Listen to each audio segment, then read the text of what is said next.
à partir du moment où on a affaire à une justice qui ne fait pas d'enquête, qui ne nous écoute pas et qui nous condamne à 20 ans pour la seule raison qu'on est français et pas fils de bons chrétiens, je suis désolé, mais mon réflexe, moi, c'est de rentrer dans mon pays où je pourrais m'exprimer devant une justice, clore cette affaire et essayer de reprendre un cours de vie tranquille, normal comme j'avais auparavant, avant que cette catastrophe me tombe sur la tête, à moi, à ma famille.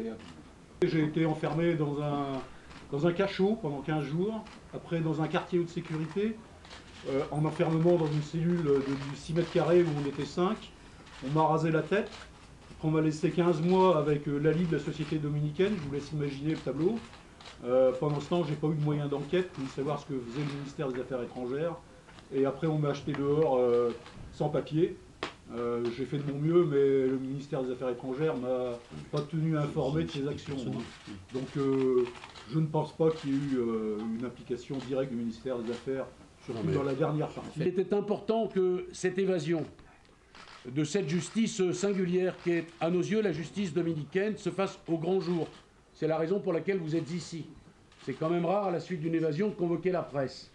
Mais pour signifier aussi, s'il vous plaît, pour signifier aussi au juge marseillais qui a en charge une des parties de cette procédure, que ces hommes ne sont pas en fuite, qu'ils sont à la disposition de la justice, qu'il suffit de leur donner une date